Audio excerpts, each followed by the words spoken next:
Good evening.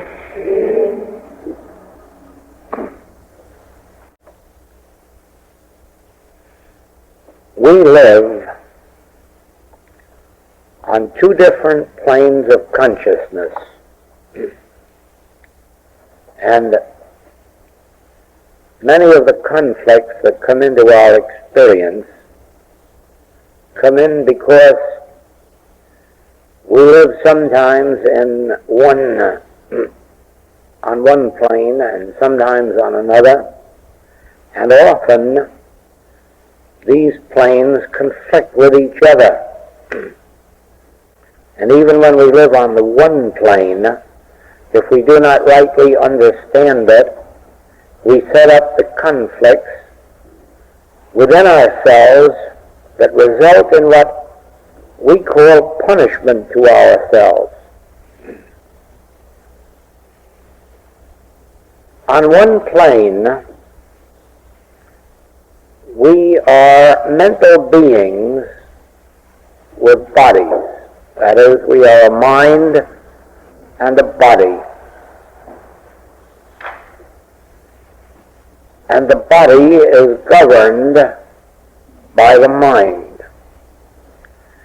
It can be governed by the conscious activity of mind, or it can be governed by a subconscious activity of mind.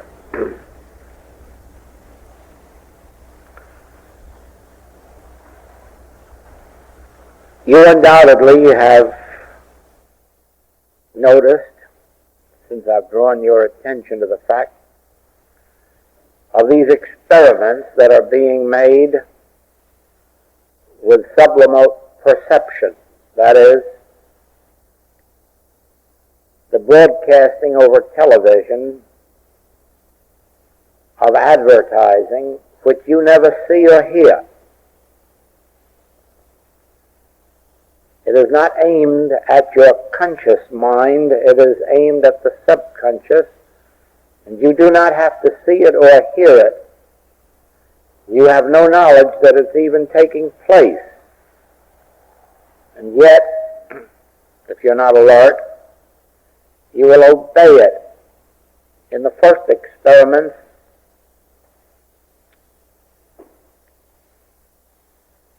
which were held inside of a moving picture theater,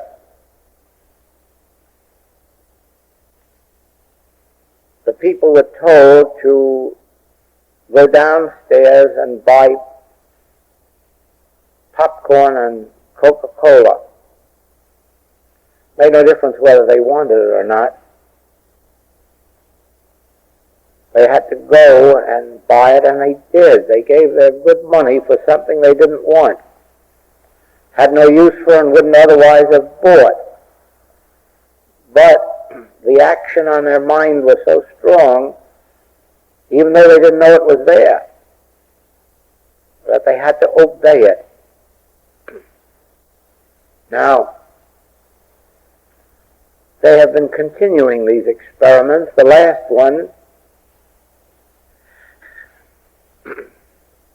was performed over television into private homes, and those who were running it told the people to go to the telephone.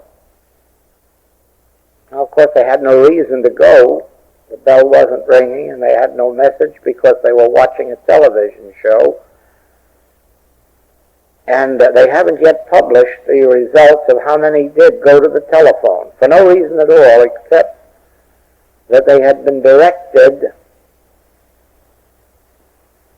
without seeing or hearing the message, yet obeyed. Last week they began a new series of these experiments in the schools. They're going to save this next generation the trouble of studying. And so they're going to arrange to have the lessons on tape and play them while the children are asleep. And they'll just wake up in the morning and they'll know how to speak German, French, Italian, Spanish. They'll know mathematics, science, and everything else. And they won't have to think and they won't have to study. They won't even have to know whether it's true or not. But if somebody pumped it into them when they were asleep, they will accept it. Now this shows the extent to which our bodies obey the dictates of the mind. And on this human level, that is exactly what happens.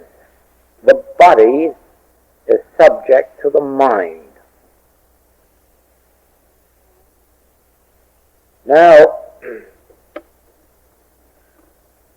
on this same level, there are certain laws. They're mental laws, and yet, if we violate them, we get punished. The Ten Commandments are some of those mental laws. And it is surprising that actually very few people can escape ultimate penalty for violation of those Ten Commandments. Even those that are just purely mental, like not envying, not being jealous, not desiring the other person's property. Just violating those mental urges brings punishment. That is called the law of cause and effect.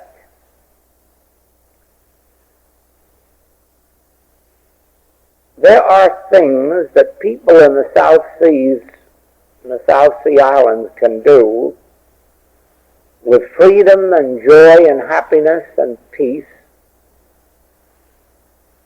because under their laws they're right, which if we did, we would suffer severe penalties for, because under our laws they're wrong. Yet they're the same deeds, the same acts, the same thoughts. Yet they act differently. The reason is that they act in response to a law. And any law which we accept and then violate brings its punishment to us.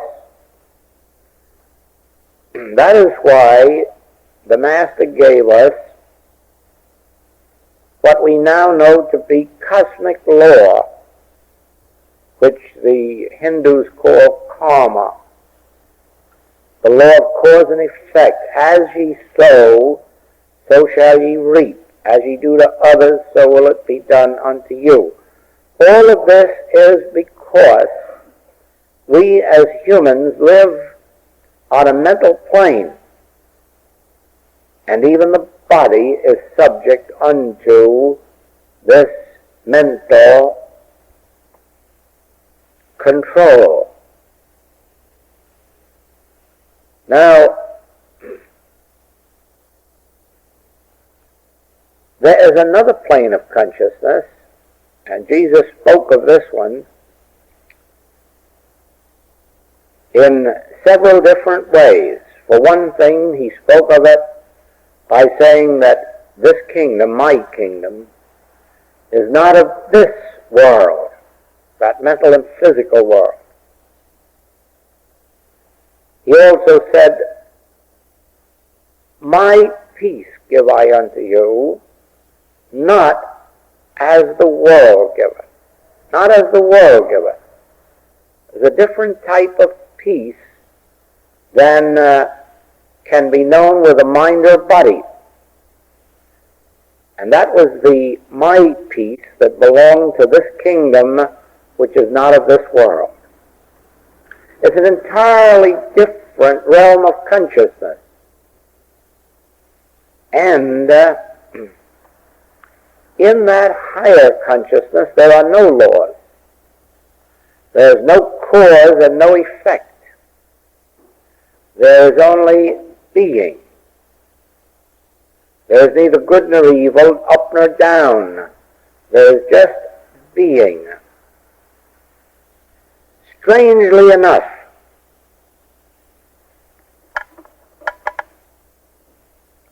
when this my kingdom or my peace can be brought into even our mind, it nullifies the law and takes us out from under it and removes the penalties for the transgressions, because it removes the transgressions along with it.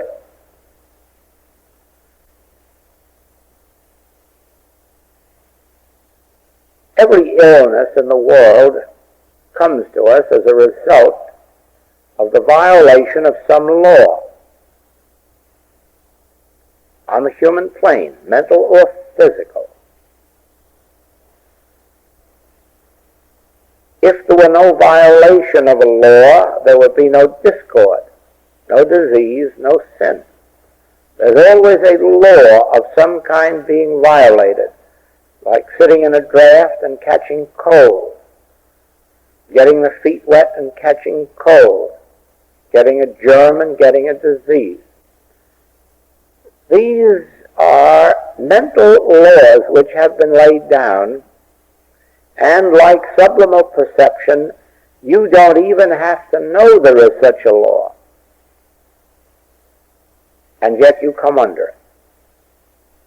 You don't even have to know that there's an infection or contagion around you, and you come under it. You don't have to know about any of the laws, and yet your violation of them results in a penalty for them.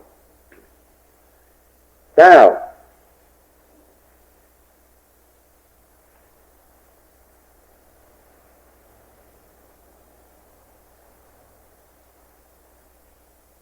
it is for this reason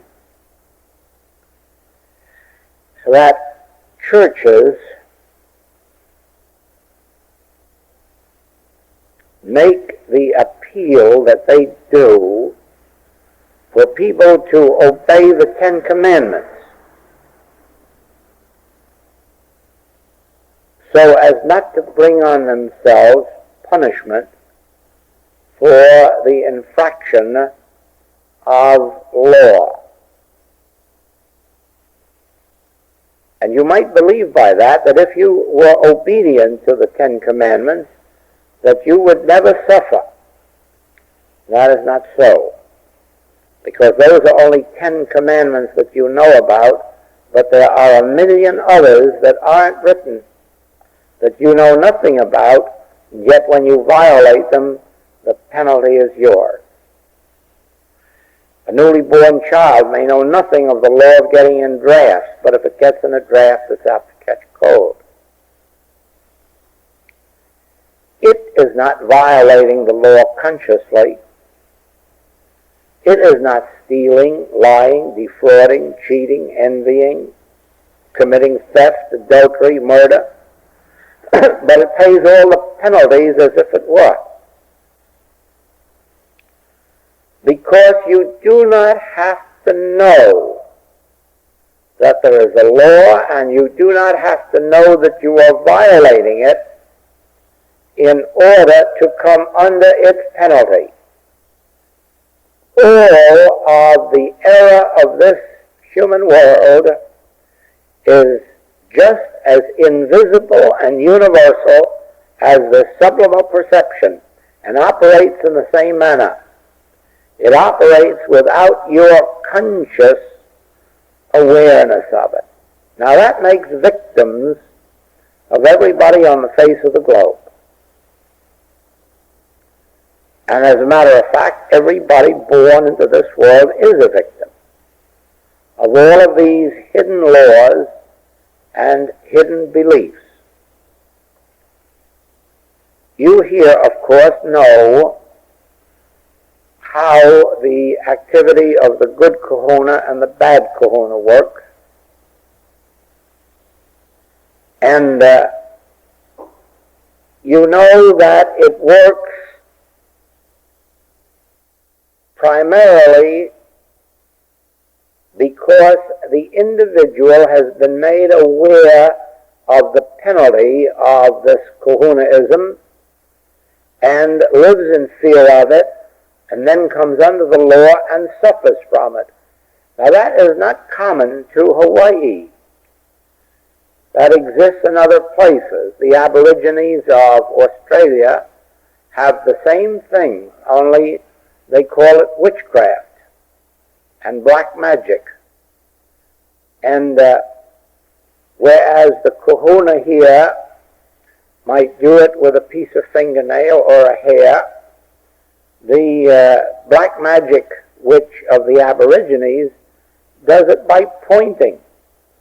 He either points his finger in the direction of the victim, or he points a sharp-pointed piece of wood. And the moment he does that, his victim becomes ill and within a couple of days dies. Why? Not because there is any power in kahunaism, not because there is any power in the witchcraft, because there is power in fear.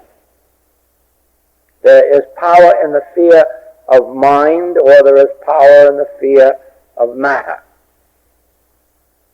So it is that from the moment a person is conceived almost, somebody is filling their consciousness with fear.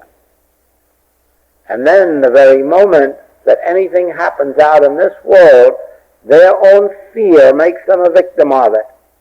And that is how sin and disease operates in the world. It operates in the same way that kahunaism does. It operates by suggestion. You don't even have to know that the suggestion is being made. You only have to have a fear of the thoughts and things of the evil world. Now, that brought to light a principle on which metaphysical healing was originally started. And that is the principle of truth dispelling error, or truth dispelling ignorance, or truth over error. Now just think, if these evil thoughts in mind had an effect on body, how much more so should good thoughts have an effect on body? And so a new religion sprung up, virtually the religion of right thinking, or the religion called truth, capital T-R-U-T-H. And there are many forms of that in the world. Now the idea of it is this. Under ordinary circumstances, the human race is a victim of whatever beliefs are circulating in consciousness. So that if a flu germ starts over in Asia somewhere, it soon spreads all around the world. And if one disease starts somewhere, it follows all around the world, because wherever there are people to think, there are people to fear. Wherever there are people to fear, there are people to accept the result of thought. Now, if this is true, how much more so should it be true that truth should have an effect upon the body? And so came these truth teachings, in which the individual filled their consciousness with truth, and this truth acted on the body. Well, it was found to be very effective. It was found to be very remedial. And not only these truth movements grew up out of it, but finally psychosomatic medicine came, which is founded on these very principles. And then came the practice of psychological healing. all of which is changing one's base from a negative thinking to positive thinking, or filling consciousness with truth as against having it filled with erroneous beliefs and theories. Out of this has evolved the following. Your mind, imbued with error, wrong thinking, negative thinking, produces a negative condition of body, or a pocketbook, or a family life. Your mind, imbued with truth, results in a healthy body, or healthy purse, or healthy family life.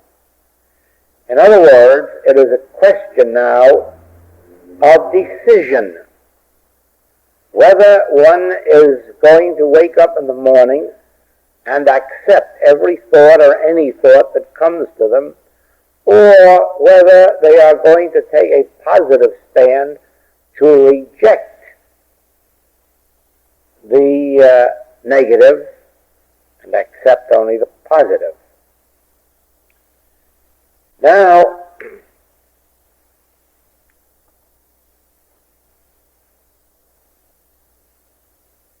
every step of this has been a step in the right direction, because it has been a step out of leaving one's mind a blank for the world to act upon. In other words, I don't think you're going to find many metaphysicians or truth students become victims of this so-called new advertising, or even of the new method of teaching in schools. If a person has a mind which they are not using actively, that is, a mind which merely accepts everything that is given to it orally or invisibly, that mind can be acted upon and made to follow the line of the imposed thought, the suggested thought. The individual who has determined that they will do their own thinking and benefit only by what they themselves accept has started on a new path. And then these world beliefs become less prevalent in their experience. In other words, checking in schools in the eastern states, we find that children of homes where they have the truth teachings, Christian Science or Unity, are absent for sickness only 20% of the time of any other student in the entire school.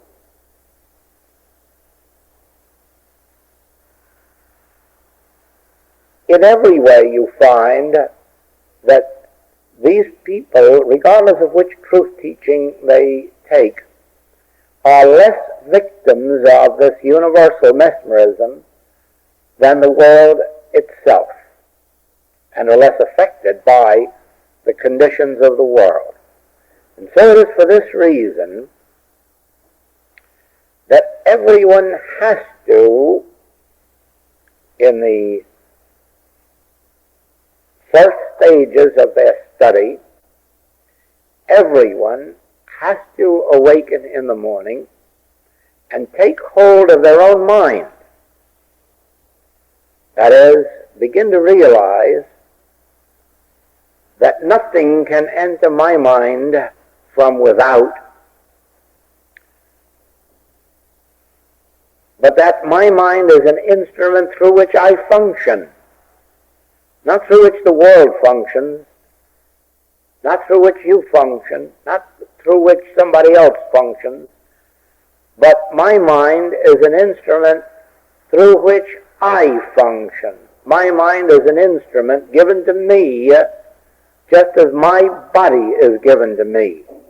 And just as I keep my body unto myself, so I keep my mind unto myself, and do not permit my mind to be used by suggestion, by outside influences, outside opinions or theories. I make my mind an instrument for truth or God. But this must be done consciously. This cannot be done through a faith that God will take care of me. It is very much like just before leaving on this last trip, I received a letter from a woman asking for help for her husband who was dying in a hospital. And she ended her letter by saying, "Oh, I am sure that God will save my husband." So I wrote back to her and said, "What makes you so positive that God will save your husband? What is there about your husband that is so special that God should go out of his way to save him and let all the other people in the world die or pass on? Why will there be many, many deaths and your husband escape it? And God is going to help your husband escape it. Why? What has your husband done to deserve this? What have you done? What makes you so confident that God, or are you any different than all the other wives with husbands dying who also feel that God will make an exception and save their husbands? Now tell me, why should anyone feel that God is going to make an exception and save their husband or wife or child or parent? Why? And the answer is, if you're intelligent, it isn't. It isn't. If we are to be saved from these world influences, mesmeric influences like disease and death, it isn't going to be a God that's going to save us from them. It is because we refuse to let our minds be acted upon by these world beliefs and hold our mind open only to God. If you abide in this word and let this word abide in you, you will bear fruit richly. If you dwell, live, move, have your being in the secret place of the Most High, none of these evils will come nigh your dwelling place. Now, there isn't a God somewhere that you can say, "Oh, I can rest because none of these things are going to happen to me." They aren't going to happen to you if you are in obedience to the principle of keeping consciousness filled with truth. If you are shutting out the world beliefs as power and realizing that the only power operating within you is the power of truth, whether or not you consciously know a specific truth, isn't it?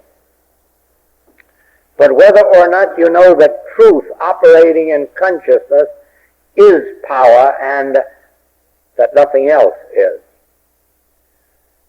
You see, even among some of our students, there's too much superstition, far too much of blind faith that there's some kind of a God that does something for metaphysical students that it doesn't do for other students. And that's a fatal belief. God is God, and God is no respecter of persons. God is as available to white or black or Jew or Gentile. God is available to anyone on the face of the globe who makes themselves consciously one with God. It has nothing to do with God. God is no respecter of persons. God doesn't pick out the good people to reward and the bad people to punish. God's rain falls on the just and the unjust. The question is whether an individual recognizes that they are living as human beings, they are living in a world where this subliminal perception has been going on for generations. This suggestive therapy, this hypnotism, and that it goes on unknown to you as individuals, yet operative in your consciousness through what now the psychologists call the subconscious. This we have learned, and we have 75 to 80 years of proof of this, that you can avoid 90% of the world's errors in proportion as you can take hold of yourself and consciously know the truth. Consciously recognize no power but one, and that power not external to you, operating upon you, but within you, operating outward from you.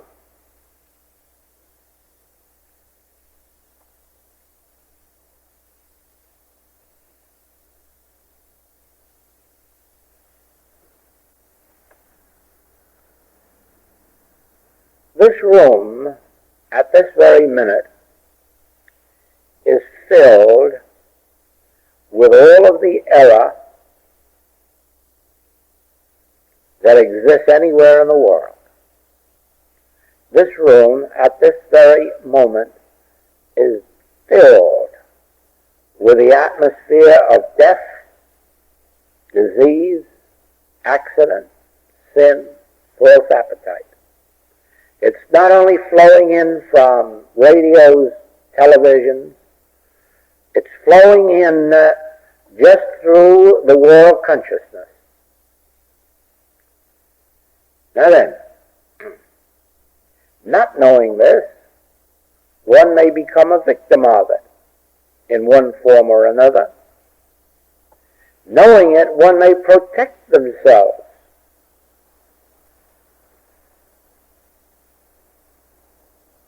Watch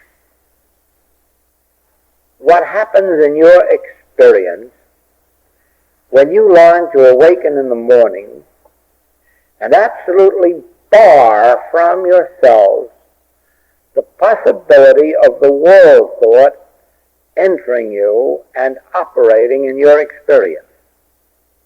Ye shall know the truth, and the truth shall make you free. 1,000 shall fall at your left hand, and 10,000 at your right hand, but it shall not come nigh you who dwell in this truth. Now just remember this, that, and this is no new thing, this has been going on ever since there is recorded history. There have been wars and rumors of wars and threats of wars. There have been plagues, droughts, floods, storms. And yet Scripture says none of these things shall come nigh thy dwelling place. This either must be true or Scripture should really be ruled out.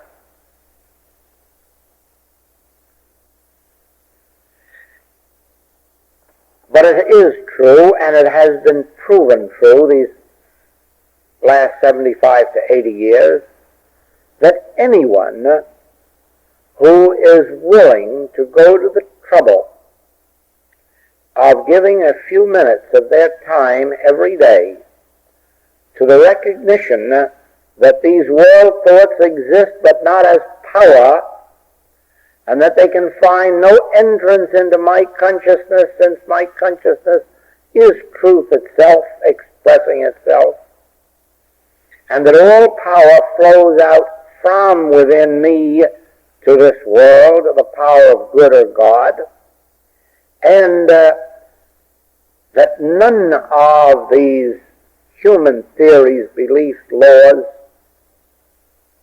hypnotic suggestions can enter to defile or make a lie. The government made use of some of this principle in the last war, when it was found that the Germans were hypnotizing flyers or crews of airplanes that they captured, hypnotizing them and then getting information from them. And they taught flyers after that when they were being interrogated, just to keep one thing in their mind: 2 times 2 are 4.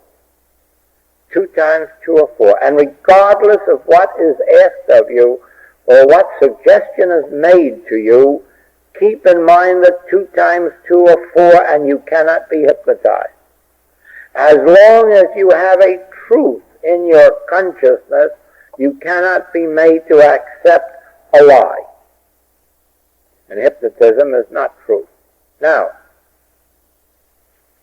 it is in the same way.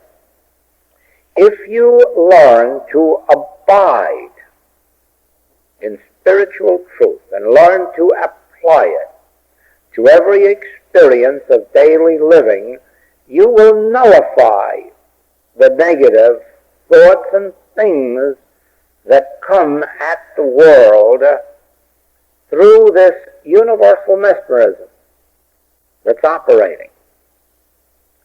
Now, just think that even though the radio in this room is not turned on, and we can't hear it, just think that it's operating in this room. Just think of all the other things that are operating in this room that we can neither hear nor see. And then wonder why you go out of some buildings feeling jumpy and nervous, go out of other buildings feeling calm and at peace. Just walk into a church where there is a dedicated minister, a rabbi, a priest, one with their heart and soul in their ministry, and see if you do not quickly lose all of the nervousness and tension and fear and doubt and settle into an atmosphere of an inner peace. Why? Because that temple, church, synagogue, mosque, whatever it is, has been kept through that minister with a pure atmosphere. So it is. When you maintain your mind as a temple of God and are willing to let nothing enter your mind except that which comes from God, you too will find that you're living in an inner peace. Now, all of this is in the realm of our human experience. But we become the determining factors as to whether that human experience will be harmonious or inharmonious, whether it will be successful or unsuccessful, whether it will be good or whether it will be evil. And we determine that by the degree of our devotion to the practices, that is, the willingness to take some part of every hour to remind ourselves that we are not victims of whatever it is that's floating around in the air, whether thoughts or things, but that we are the outlets for the presence and power of God, that our mind is the temple of God, just as the body is the temple of God. And then we determine for ourselves a more harmonious existence. Now, very many people believe that they themselves are negative, or that they themselves are evil, or that they themselves are responsible for not doing the things they should do. Even Paul accused himself. The things that I would, I do not, and the things I would not, that I do. As if he himself were responsible for that. He wasn't. Everyone on the human plane is acting and reacting in accord with some suggestion that's being pumped into them from this universal belief. And the only way to avoid it is to learn how it's done. And this is the way it's done. An individual has to first of all catch some perception, some realization of the fact that we are antennas, humanly, and that we catch each other's thoughts and moods and dispositions, that we react to each other's feelings, that we react to world feelings, that we even react to world tensions, that when the rest of the country is fearing something, we will fear something, so forth and so on. Once we recognize that, we can begin to change it, not before.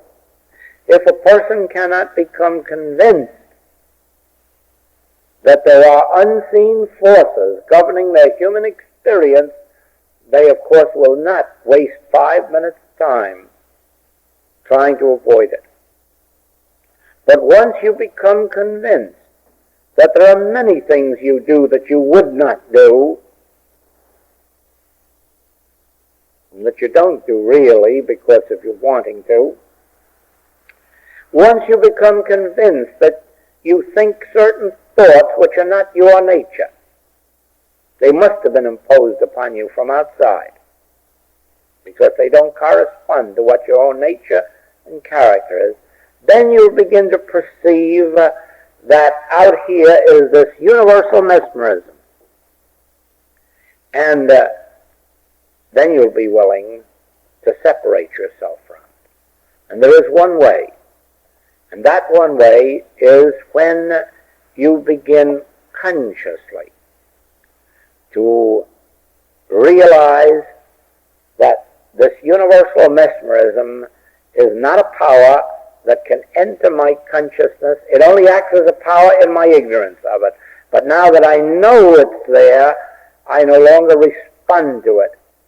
I no longer receive it. I no longer react to it, for I and my Father are one, and all that the Father is flows through me, for I am the temple of the living God.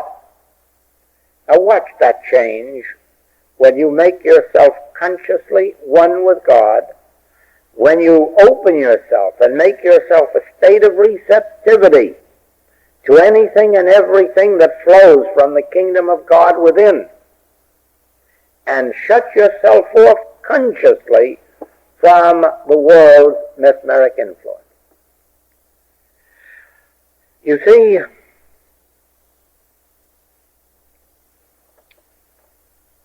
the higher dimension, that which the Master spoke of as my kingdom, is not available to the human being, is not available to the person who is still under that world mesmerism. It is only as that world mesmerism lifts and we can become as conscious of God operating in us as heretofore we were conscious of fears, doubts, suspicions, hate, envy, jealousy. Only then do we become susceptible to the operation and the activity of the kingdom of God.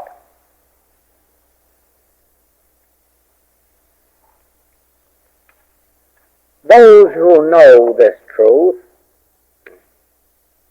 and learn meditation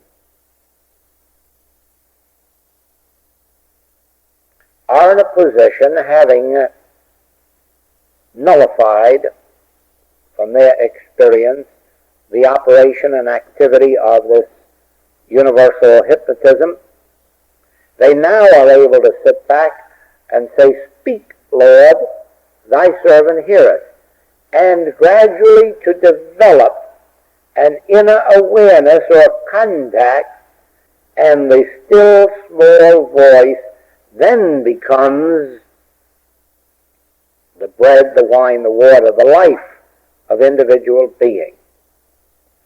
It is folly for a human being who has not cleared themselves of this universal sense, personal sense, to think that just by closing their eyes they're going to hear the still small voice.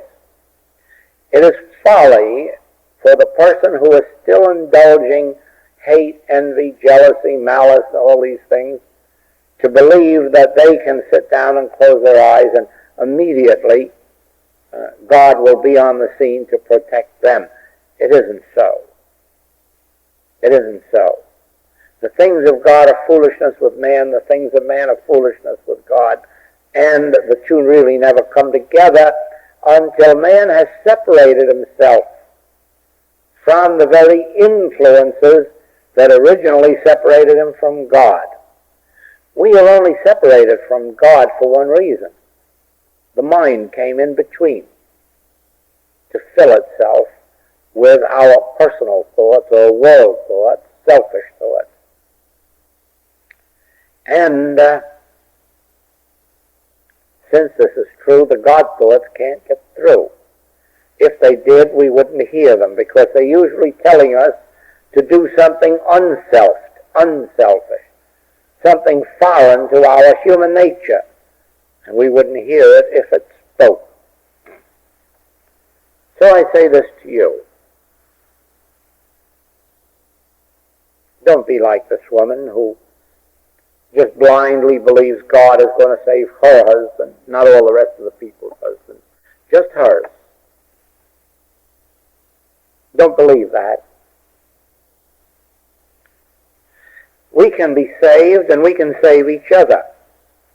We can help each other over many and many and many a hard place. But we can only do it in proportion as we are no longer being used by this personal sense, used by this universal hypnotism, so that our minds, thoughts, and even bodies are filled with these world beliefs instead of being emptied of them and receptive and responsive to that still small voice that is within us. Now, after a while, and I say this to you honestly, that it takes months before we can separate ourselves from these universal beliefs. From the start, we begin, within a few days, we begin to be less receptive or responsive to some of these world urges, but it really takes months of consecration before you can see the definite effect that whereas the world is fearing this, you don't feel it anymore. Whereas formerly certain things roused in you anger, resentment, rebellion, desire for revenge, now you're entirely indifferent to them. Whereas before certain things brought out fear, doubt, now you're not responsive to them. It doesn't enter your mind. Whereas before certain things brought out greed or fear or selfishness or sensuality, now you just don't respond to them anymore. They're as if they weren't around even. So it is. First, learn this lesson. The human world, the people in it, are victims of every negative, diseased, sinful, poverty-stricken state of thought that operates as human consciousness. And it strikes at you wherever you're weakest. If you're fearing disease more than anything else, it's a sickness that hits you. If you fear lack more than anything else, it's a lack that hits you. If you're susceptible to a false appetite, that hits you. Whatever it is, your weakest spot, that is where it hits you. If nothing else, it'll make you fear ghosts somewhere.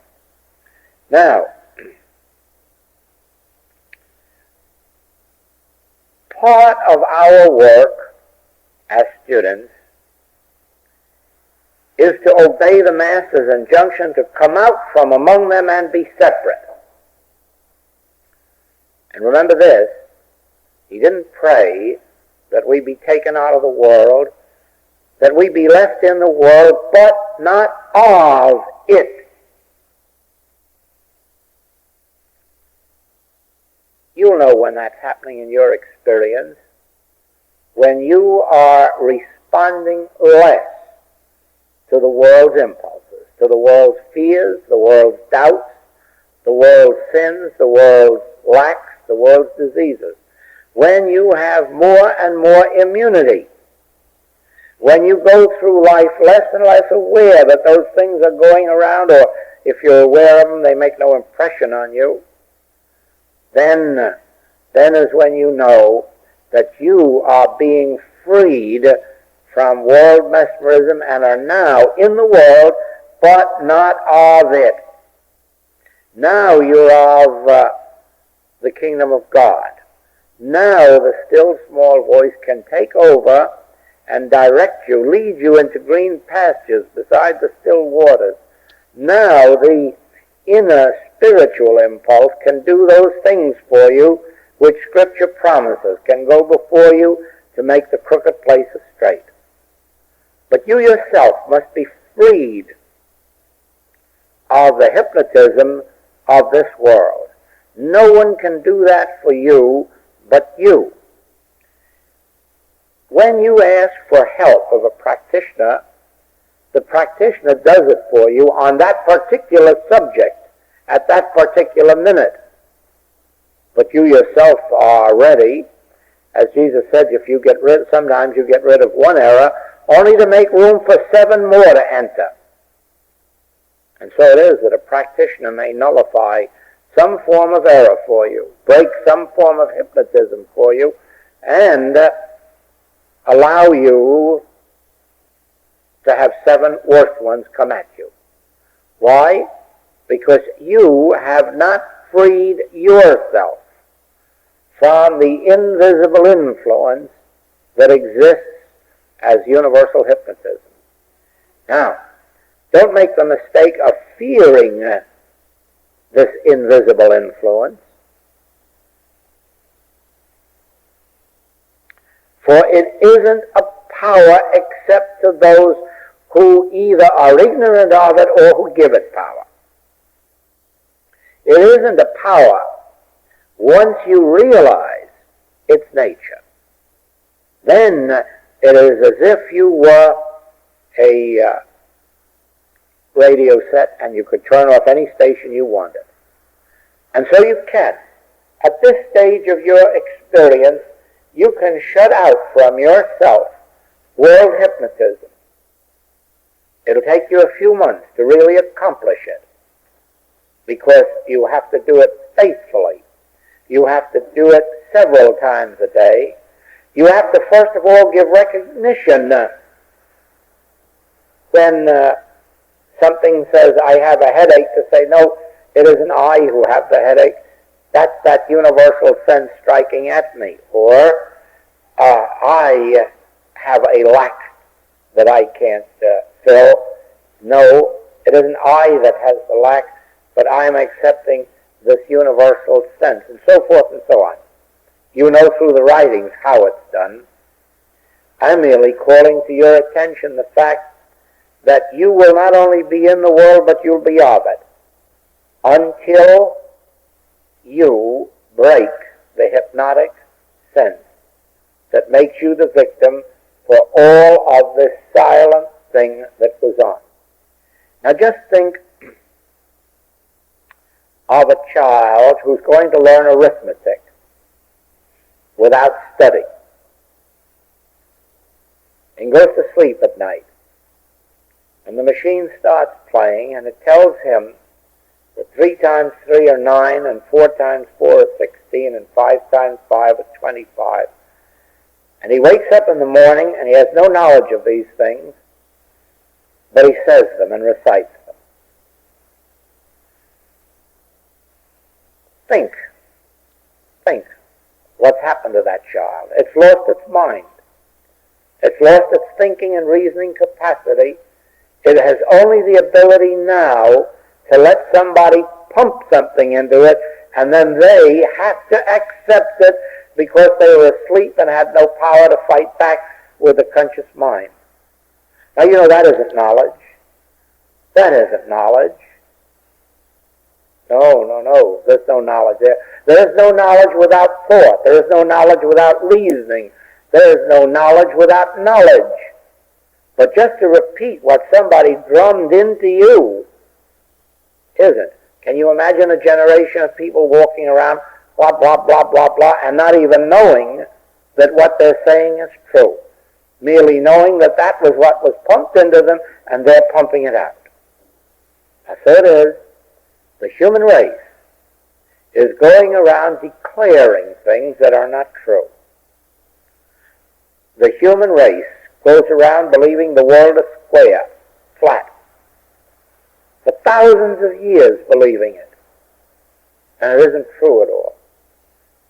For hundreds of years, a medical theory is accepted, and then all of a sudden it's discovered that it was a theory and it's not a law, and it's thrown out. But all that time, people were. I remember many, many years ago, when I was a child, I don't know if I've said it to you, but others know it, that there was so much illness in our family that I decided I wanted to be a doctor and see if I couldn't help this thing. And I started, and I did have good help along the line. And one of the books that I had to study at that time was by the head of the mental department of New York State, Dr. Charles Dana. And as clearly as can be, I remember the 2 causes that he gave for most of the insanity in the state. Almost every inmate was there of the insane asylum because of 2 reasons, and both of those reasons are medically ruled out today as being superstition. I say, well, what were they there for? What difference does it make? They accepted those beliefs. They were there for them. Now, you don't have to accept limitation, whether of health or of pocketbook. You don't have to accept limitation of human relationships. You don't have to accept limitation in any form, for these limitations are merely man-made beliefs that are thrust out in the air, and we accept them. We can stand for the fact that I and the Father are one, and all that the Father hath is mine, and declare for our infinity and demonstrate it.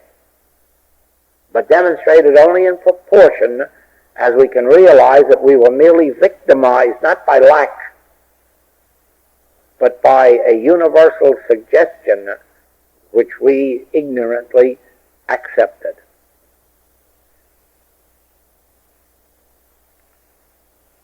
Much of this comes under the heading of what we call protective work. But it's a bad name for it, because protective work would indicate that there is some power to be protected from, and all we want to be protected from is our ignorance of our true identity, our ignorance of the source of true wisdom, so that we don't take our information second-handed because it's pumped into us from without when we're unconscious, when we're not aware of it. And most of the things we know aren't really true. As the King of Siam says, the things I'm positively sure of, I know now I'm not absolutely positive of. That's the way it is. Don't forget that. Most of the things we know aren't true at all. Most of the things we know about each other aren't true at all. Most of the things we know about the world aren't true at all. You have to get out into the world and travel it and to meet the people of the world in order to know how much blasphemy there is in the world and how much bearing false witness against our neighbor there is in the world. For people aren't at all what the world would have us believe they are. Actually, we are the temple of the living God, and we don't need too much encouragement to prove it. All we need is a little self-realization of the fact that we have been accepting what the world pumps into us silently, invisibly, and accepting as if it were fact instead of going to God for every little thing there is and letting God give us the truth about it. Right from the beginning, I have told you that when you are working for somebody, don't try to believe that you know the truth about them. Don't hesitate to turn within and say to the Father, what is the truth about this individual or this condition? And usually the answer comes back, why, this is my child, my beloved child, in whom I'm well pleased. And then you get up and say, well, then what am I sitting here treating for? What we know about each other isn't true on the whole. What we know, period, isn't true. It is what is revealed to us from within that comes with authority. And that will begin when you sufficiently come out from among them and be separate. Stop this accepting world hypnotism just because it's operating unseen. Wake up in the morning or wake up in the middle of the night and consciously realize, nothing can enter me that defileth or maketh a lie, for I and my Father are one, and I am subject only unto the law and life of God, wisdom in God, mind of God, soul of God. Let's meditate.